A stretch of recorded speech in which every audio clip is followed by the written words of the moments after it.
What is up, family? We have another Patreon request. We are about to find out pourquoi les Québec accents are what they are. The origin and the instructions. History will tell us. Why do you have an accent, Mr. Québécois? Québécois? Is that? Yeah. I think that's it. You're allowed to say that, right? Québécois? Okay, anyway, let's go. Je compte plus le nombre de fois où on m'a dit, comme à vous sans doute, j'en suis convaincu, « J'adore votre accent! » Avant d'ajouter, « C'est tellement folklorique! » Ouais, une formule qui n'est pas sans rappeler un certain OSS 117, bien décalé et incapable de réaliser la bêtise de son propos. D'autres fois, on ajoute un complément plus méprisant encore. Au Québec, on parle le français du 17e siècle. Oups. Comme le signalait Anne-Marie Baudouin-Bégin, non seulement cette idée est fausse, mais plus encore, elle porte en elle un jugement de valeur profondément présomptueux, voulant que le français québécois, qui n'est qu'une variation linguistique comme une autre, serait figé dans le temps, celui de la Nouvelle-France, et qu'il n'aurait à proprement parler pas évolué. Le français québécois serait comme un reliquat d'un passé révolu, mais rien n'est plus faux. Le français parlé ici a évolué. Il s'est construit au fil de l'histoire culturelle, politique, sociale et religieuse, ce qui donne sa couleur à notre accent. Pour comprendre comment celui-ci s'est formé, on ne saurait le séparer de l'histoire du français qui s'est développée ici. Et c'est là-dessus qu'il importe de se concentrer pour comprendre comment l'accent a pu se constituer. Allez, aujourd'hui, à l'Histoire nous le dira, d'où vient l'accent québécois? D'où vient-il?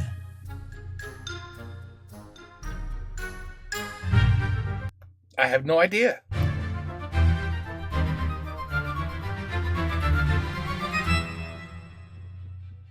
Une question s'impose avant de se lancer dans le passé.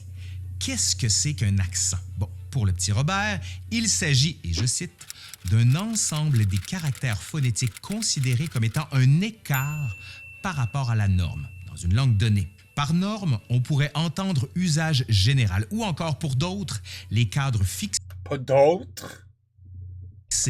par l'Académie française. En ce qui concerne spécifiquement l'accent québécois, il y a certes des prononciations typiques, voire spécifiques, mais ces traits propres sont aussi à mettre en relation avec des traits qui ont existé ou qui existent ailleurs dans la francophonie. Le linguiste Wim Rémissen identifie quelques-unes de ces caractéristiques. Dans un premier temps, l'assibilation, c'est-à-dire le fait de prononcer les consonnes occlusives T et D avec un sifflement ts et z. Par exemple, dans les mots tu dis, prononcé tu dis. Dans un deuxième temps, le relâchement des voyelles I, U, OU, comme dans vite, jupe, poule, qui donne vite, pas vite, jupe, jupe, jupe, poule. Poulet? Attends, quoi? Voyelle I, U, OU, comme dans vite, jupe, poule, qui donne vite, jupe ou encore poule. Troisièmement, la diphtongaison qui transforme neige en neige ou encore pâte en pâte. Enfin, l'importance donnée à la voyelle nasale en qui se rapproche du in. Cela étant, la question demeure. Comment l'accent québécois s'est-il développé? Comment? Eh bien, de la Nouvelle-France jusqu'au 21e siècle, le français est devenu l'avatar par excellence de l'identité collective, ce qui ne veut pas dire pour autant que son histoire ait été glorieuse ou chantée comme le gardien d'une culture minoritaire dans un Canada majoritairement anglophone. Un des éléments qui distingue le français parlé au Québec, avec le vocabulaire, c'est l'accent. De là, il faut déjà corriger. Il n'y a pas qu'un, mais bien des accents québécois, comme il n'y a pas un, mais des accents français. De la Gaspésie I wish I could do that to my bank account. Anyway. À Montréal, en passant par le Saguenay ou Québec, comme de Paris à Marseille, en passant par l'île, Lisieux ou Brest, les accents ne sont pas les mêmes. Et l'histoire permet de comprendre comment ils se sont ancrés dans un lieu et ont été encouragés ou encore décriés. Mais la question demeure encore. Pourquoi parle-t-on ainsi au Québec? Pourquoi l'accent québécois? C'est la colonisation française du territoire qui va déterminer le type de français qui sera parlé dans la vallée du Saint-Laurent à l'époque de la Nouvelle-France. Certains, pour expliquer l'accent et la langue qui se sont développés au Québec, ont avancé la notion de choc des patois. On part ici de l'idée que la France, de la fin du 16e au 17e siècle, n'avait pas d'unité linguistique. Look at that. Look at this video. What the? My God, that thing's... Boy, lots has changed. It's almost like... It's unbelievable, we are so different now. Que le royaume était alors fortement dialectisé. Bref, que les dialectes régionaux étaient plus importants que la langue française. Il faut souligner que les dialectes précèdent historiquement le français et que, dans les faits, le français est au départ un dialecte parmi d'autres qui s'est progressivement imposé au détriment des autres. Pour le dire autrement, une grande partie de la population française ne parlait alors tout simplement pas français, mais plutôt un dialecte plus ou moins éloigné du français. Partant de ça, on a avancé l'idée que ce serait un choc de ces différents dialectes ou patois, comme le normand, le picard ou encore... What the hell are they... What's happening here? Que ce serait un choc de ces différents dialectes ou patois, comme le normand, le picard ou encore le poitevin, qu'aurait émergé le français québécois. Peu de gens soutiennent aujourd'hui cette théorie. Pourquoi?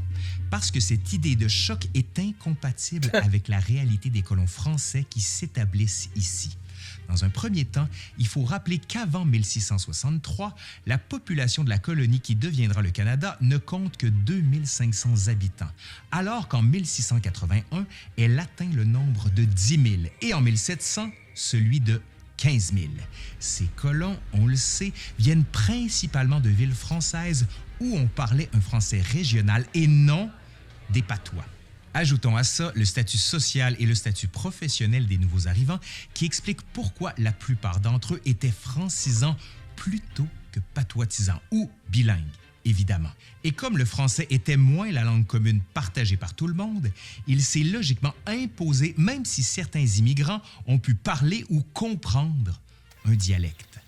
Certes, beaucoup de ces colons venaient des campagnes, mais ces gens, avant d'embarquer sur les navires pour l'Amérique, devaient parfois demeurer plusieurs mois dans les villes portuaires comme Bordeaux, La Rochelle, Rouen ou Dieppe, qui, elles, constituaient des lieux très francisés.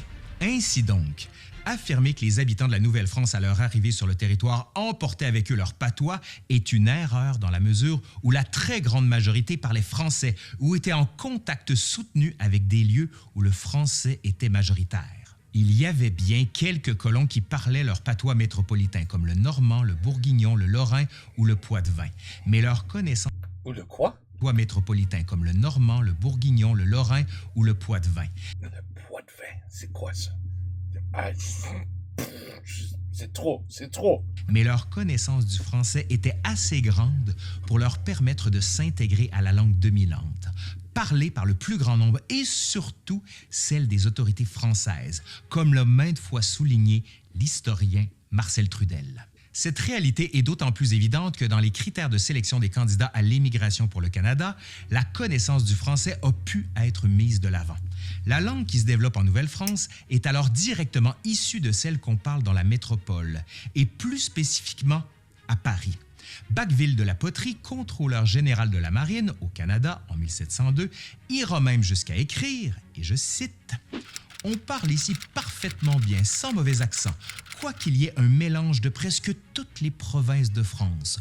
On ne saurait distinguer le parler d'aucune dans les canadiennes. » Le français parlé en France et celui de la Nouvelle-France avaient bien plus de similitudes que de différences entre la fin du 17e siècle et la première moitié du 18e siècle. Les premiers Canadiens étant des Français, leur langue prolonge l'usage français et il a dû falloir un certain temps avant que les différences apparaissent. Cela dit, en raison de l'origine régionale de bien des colons, certaines pratiques caractéristiques ont pu s'installer très rapidement, surtout sur le plan du lexique. Le linguiste Claude Poirier signale dans les deux cas des prononciations attestées dans les documents du régime français qui ne sont pas étrangères à l'accent québécois d'aujourd'hui, comme le maintien du son lié au T final dans des mots comme « bout » fouette, lit, piquette ou encore pote. Soulignons quand même que l'instabilité du T en finale de mots est bien attestée dans l'histoire du français tout court. Le T s'étant amui au 16e siècle, a eu tendance à réapparaître sous l'influence de l'orthographe. Au final, l'usage qui s'est fixé diffère des deux côtés de l'Atlantique. Bout et lit au Québec, alors que but et out sont plus courants en France qu'ici ou ici. Très tôt, peut-être même dès le début, il y a une forme d'unité linguistique en Nouvelle-France. Dans un premier temps, ce qu'on appelle le français du roi, celui de l'administration, des fonctionnaires et des officiers de l'armée, va s'établir et se maintenir non seulement à Québec, où se trouve le siège administratif, mais aussi dans la vallée du Saint-Laurent. Rappelons quand même que le gouverneur et sa suite quittaient Québec en janvier pour aller s'établir à Montréal avec des relais à Neuville, aux Trois-Rivières et à Berthier, ce qui permettait d'étendre encore plus le champ d'action de la dite langue du roi. L'unification est aussi facilitée par la langue, très majoritairement française, parlée par la population concentrée dans la vallée du Saint-Laurent, entre Québec et Montréal. Cette unité linguistique dans la colonie favorise également la cohésion sociale et religieuse entre les habitants. L'unité linguistique de la colonie sera également renforcée avec l'arrivée du régiment de Carignan-Salière. Ce sont tout près de 1500 hommes qui débarquent dans la colonie pour sécuriser les lieux face aux menaces iroquoises. D'ailleurs, vous irez voir, on a fait une vidéo là-dessus. La colonie ne compte alors qu'à peine 3000 personnes. C'est dire l'importance du détachement militaire. Il dit 3000 ou 30 000? Ah, 3000. Alors qu'à peine 3000 personnes. C'est dire l'importance du détachement militaire. En 1663, on estime que 400 de ces soldats vont rester et s'établir dans la colonie. De ce nombre, 283 se marieront et auront une descendance dont plusieurs avec des filles du roi. Elles aussi vont jouer un rôle important dans l'unité linguistique, puisqu'on avance que ces 764 jeunes filles auraient eu au total quelques 4500 enfants. Oh my Selon God. certains spécialistes, on estime que 80% d'entre elles parlaient français et près de la moitié étaient parisiennes, contribuant par le fait même à étendre l'emprise du français du roi. On raconte qu'aujourd'hui, près d'1 million de Canadiens et de Canadiennes descendraient de ces filles envoyées peupler la colonie et de ces soldats venus défendre la Nouvelle-France. On aurait cependant tort de penser que l'unité linguistique, qui est en train de prendre corps, s'accompagne d'une unité du parler. Les grandes études datant du 20e siècle, comme celle de la Société du parler français du Canada et celle de l'Atlas linguistique de l'Est du Canada, ont permis de faire des extrapolations et de déterminer que 3 grandes zones sont à distinguer à l'époque de la Nouvelle-France. Il y a dans un premier temps le parler de l'Ouest et du Sud-Ouest, autour de Montréal, le point de transition étant Trois-Rivières, zone où l'on ressent l'influence des formes langagières de l'Ouest de la France. Dans un deuxième temps, le parler de l'Est, autour de la ville de Québec, qui a reçu proportionnellement plus de colons originaires du centre de la France, notamment de l'Île-de-France, qui comprend bien sûr Paris. Cette zone était celle où le français du roi s'implantait le plus rapidement. Enfin, la dernière zone, celle du parler acadien et Haut-Glas, comprenant les provinces maritimes actuelles ainsi que la Gaspésie. Ici, beaucoup de colons sont originaires de l'ouest de la France, mais aussi du nord-est du Poitou, ce qui constitue aujourd'hui le département de la Vienne. On voit ici, en partie, l'origine de certains accents. Cela étant, il faut encore avancer dans l'histoire pour comprendre comment l'accent québécois s'est distingué de celui de la France et des autres régions francophones. Et, comme on s'en doute, ce n'est pas parce qu'il est resté figé au 17e et 18e siècle. Oh que non! La bataille des Plaines d'Abraham en 1759, mais plus encore le traité de Paris 4 ans plus tard, fait basculer la Nouvelle-France dans le giron britannique. Dorénavant, avec la proclamation royale, le roi anglais décrète les lois et les frontières qui confirment l'ascendant britannique sur le territoire. De Nouvelle-France, on passe à la dénomination de Province of Quebec. So Canada's really New France. Je savais même pas ça. De Québec. Et l'anglais doit dominer pour les nouveaux dirigeants. Mais c'est sans compter sur l'obstination de la population majoritairement francophone sur le territoire. L'administration britannique introduit le serment du test en 1763, obligeant les fonctionnaires voulant travailler dans l'administration à reconnaître l'autorité du souverain britannique, mais aussi à renier la religion catholique. On veut s'assurer que les Canadiens adoptent non seulement la langue, mais aussi la culture et la religion britannique. À terme, avec l'Acte de Québec en 1774, les catholiques n'auront plus à abjurer leur foi pour obtenir une charge officielle, tandis que l'Église catholique recouvrira une partie de ses droits passés.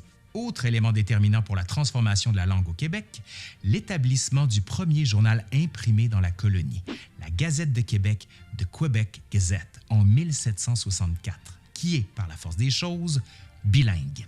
La présence quotidienne de la langue anglaise, d'abord dans le commerce et dans la vie politique, va nécessairement transformer le français que l'on parle ici.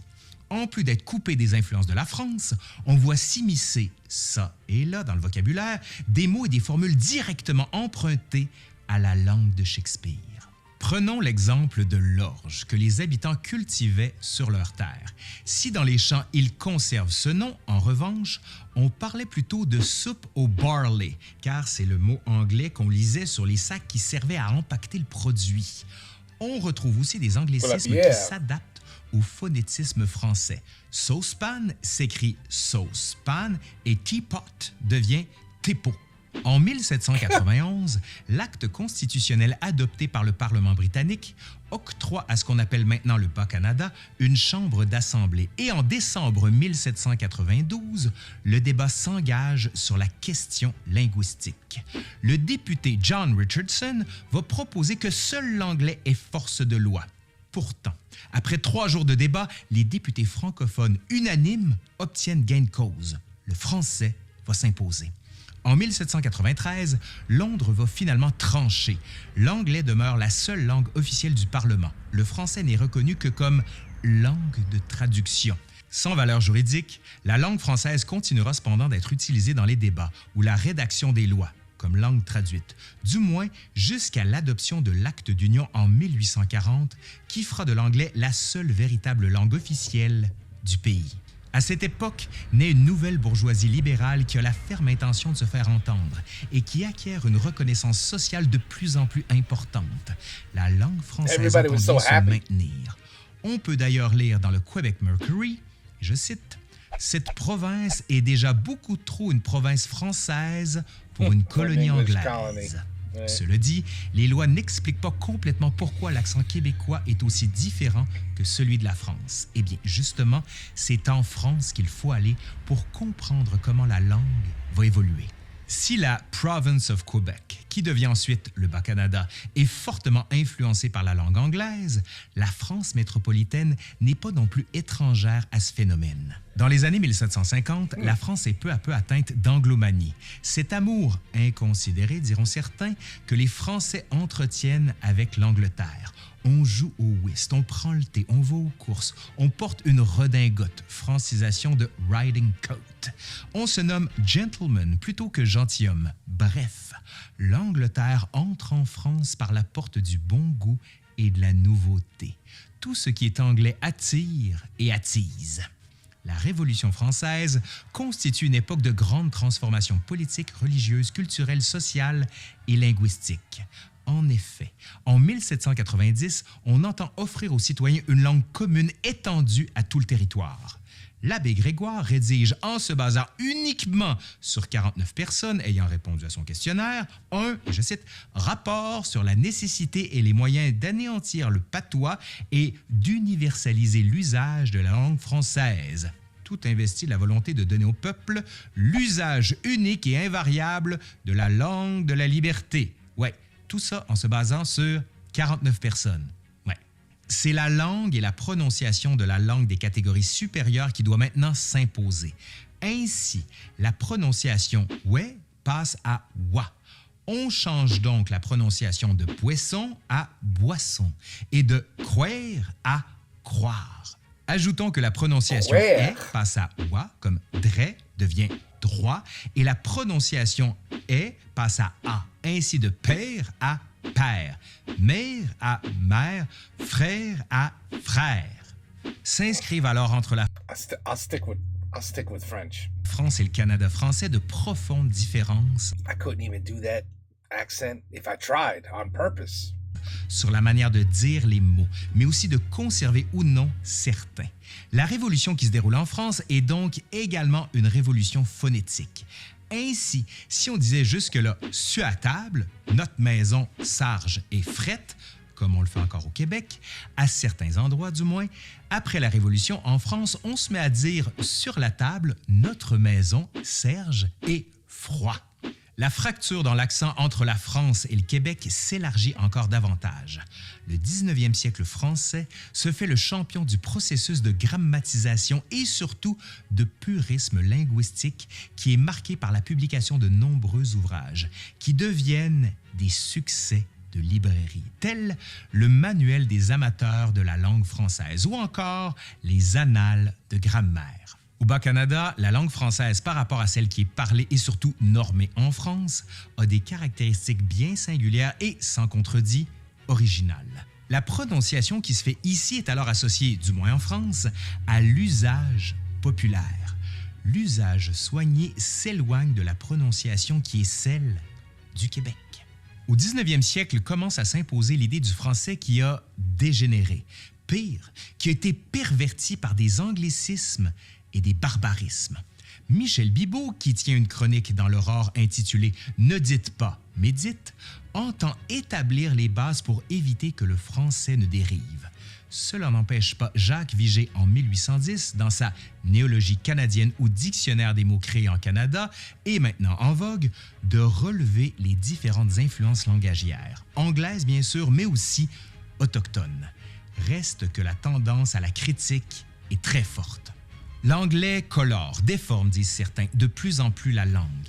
À la suite de la rébellion des Patriotes en 1837 et 1838, on envoie au Canada Lord Durham pour enquêter sur les révoltes et tâcher d'y trouver des solutions. Durham, en 1839, soumet son rapport qui mènera à l'acte d'union en 1840. Pour lui, les Canadiens français forment, et je cite, « une société vieille et retardataire, un peuple sans histoire et sans culture qu'il faut assimiler. » Durham recommande que le gouvernement britannique fasse rapidement venir des Anglais dans la province et que le gouvernement soit confié à une assemblée décidément anglaise. La volonté d'assimiler purement et simplement les Canadiens français est clairement établie, d'autant plus que plusieurs anglophones considèrent que le français qui est parlé ici n'est rien d'autre qu'un vulgaire French Canadian patois. À leurs yeux, comme il ne s'agit pas d'un vrai français, l'assimilation n'en sera que plus facile. Pour certains, il faut revenir au français parlé en France, se calquer sur lui, l'épouser. Un de ceux qui va fustiger et corriger la langue d'ici est Thomas Maguire, comme on devrait le prononcer, comme la rue là, à Québec. À Québec, on dit Maguire. Il naît à Philadelphie et apprend le français au contact de Français de France en même temps qu'il devient prêtre catholique. Il finit par s'installer à Québec et entend purger la langue de ce qu'il considère comme des barbarismes. En 1841, Maguire publie son Manuel des difficultés les plus communes de la langue française, qui n'est ni plus ni moins qu'une charge contre le français canadien. Le prêtre y dénonce les locutions vicieuses, entendons par là toutes celles qui ne se retrouvent pas dans des dictionnaires français. Plus encore, Maguire entend promouvoir, et je le cite, « un mouvement pour la prononciation soignée dans le discours public ».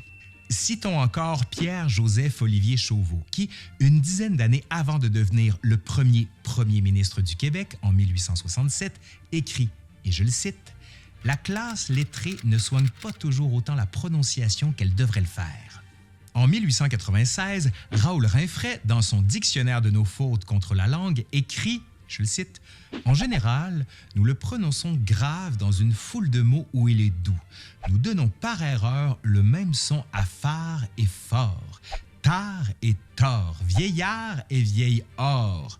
C'est un de nos... » Vieillard. Tu comprends?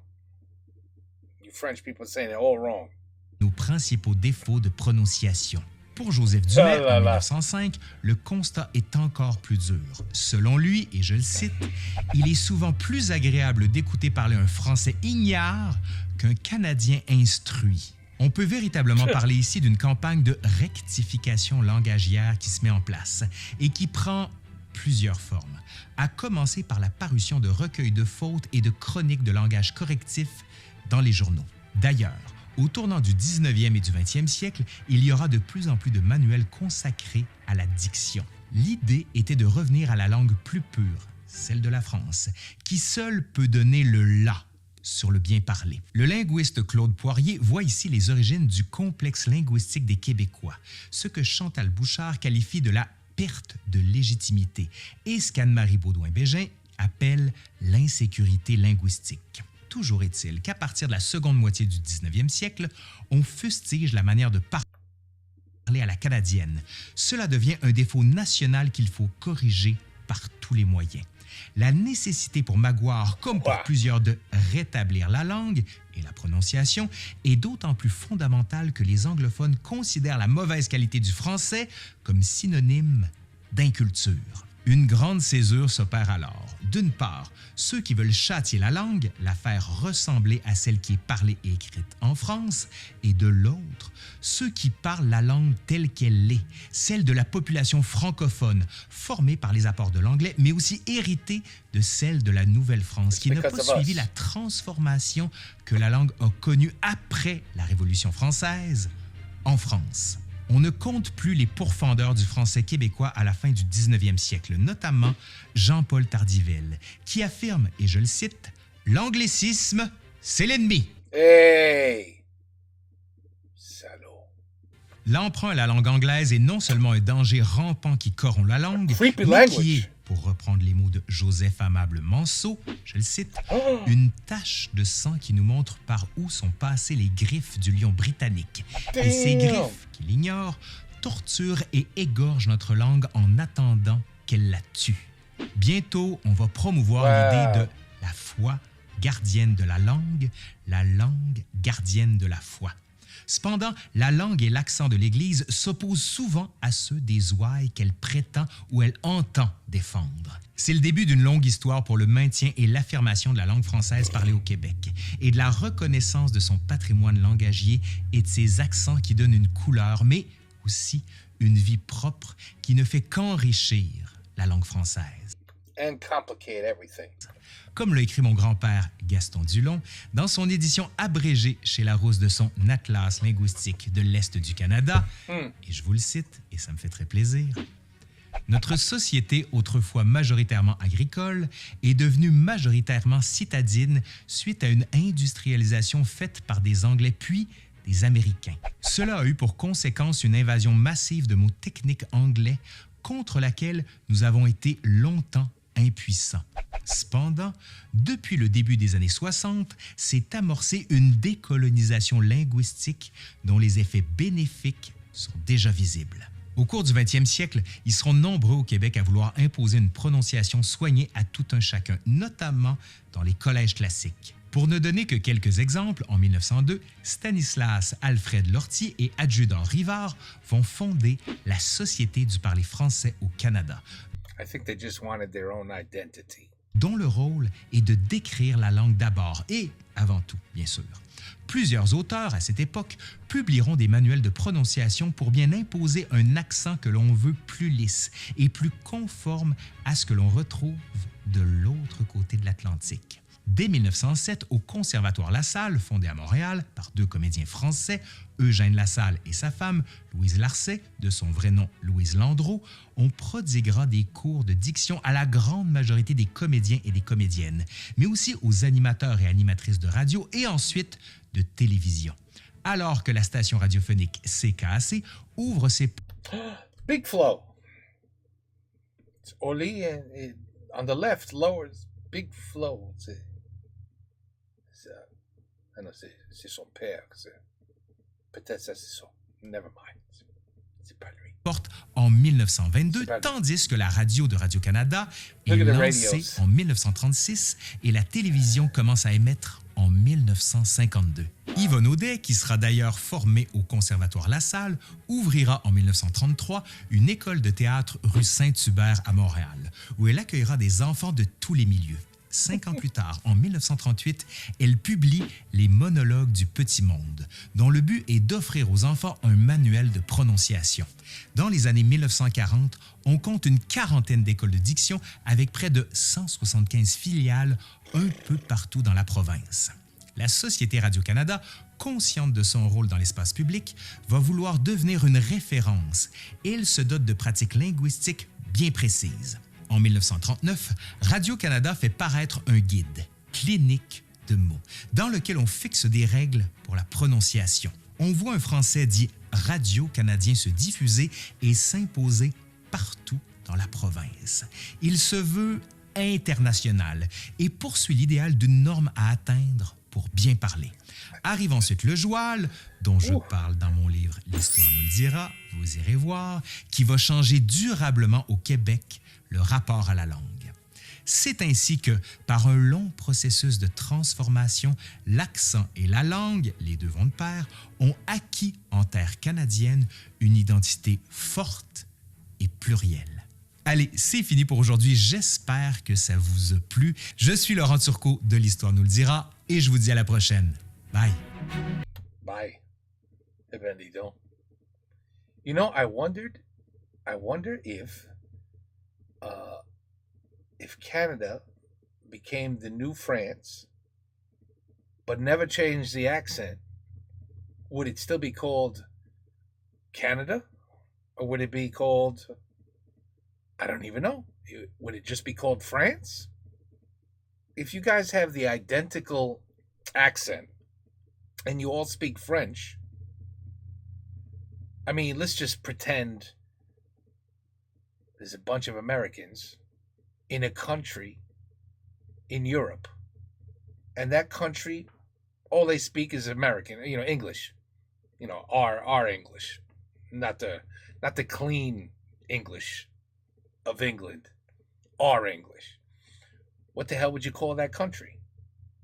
Wouldn't it just be America? Maybe it wouldn't be called United States because it's not really the state. You know what I mean? It wouldn't be a state. But wouldn't it just be called America? So if every person in Canada spoke the French language with the French accent, how could it be Canada? It would have to be France. I don't know. I just thought of that. I don't know. This is very, but I understand. You want your own identity. You don't want to. You want to be different.